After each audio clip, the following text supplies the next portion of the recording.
सध्या T20चा जमाना आहे। वन डे क्रिकेटसुद्धा अनेकांना कंटाळवाणं वाटतंय। पण ICCकडे वन डे क्रिकेटचं वलय कमी होऊ नये यासाठी अनेक प्रयत्न केले जात आहेत। वन डे क्रिकेटमध्ये चेंडू संबंधीचा एक नियम बदलला जाण्याची शक्यता आहे। काय आहे हा नियम आणि त्यामुळे वन डे क्रिकेट आणखी रंजक होणार आहे का, यावरचा हा स्पेशल रिपोर्ट।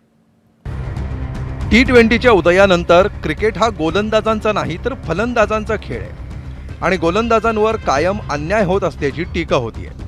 पण दुसरीकडे फलंदाजांना सिद्ध करण्यासाठी एकच संधी मिळते। गोलंदाजांना मात्र काही षटकं मिळतात असं त्याला उत्तर दिलं जातं। यात काही अंशी तथ्य असलं तरी फलंदाज आणि गोलंदाजांमधल्या या सामन्याचा समतोल साधला जावा यासाठी सौरव गांगुलीच्या अध्यक्षतेखालील ICCच्या समितीनं वन डे क्रिकेटमध्ये गोलंदाजांच्या पारड्यात थोडंसं आपलं वजन टाकलंय। येत्या काळात वन डे क्रिकेटमध्ये पूर्वीप्रमाणे एकाच चेंडूचा वापर केला जावा अशी शिफारस करण्यात आली आहे।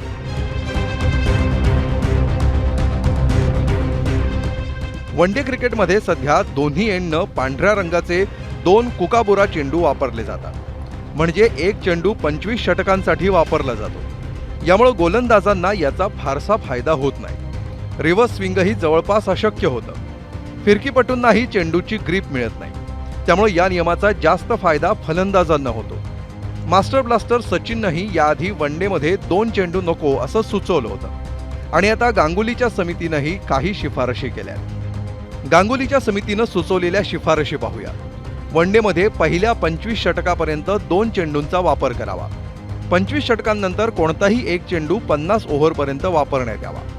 अंडर 19 विश्वचषक वन डे ऐवजी T20 फॉर्मॅटमध्ये खेळवावा। कसोटी क्रिकेटमध्येही T20 प्रमाणे टायमर क्लॉक सुरू करावं। षटक संपल्यानंतर दुसरं षटक 60 सेकंदांच्या आत सुरू करावं। दिवसभरात 90 षटकं टाकून न शकणाऱ्या संघावर दंडात्मक कारवाई करावी।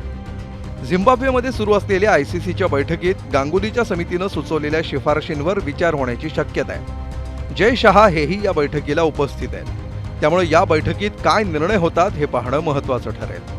ब्युरो रिपोर्ट, ABP माझा। ABP माझा, उघडा डोळे बघा नीट।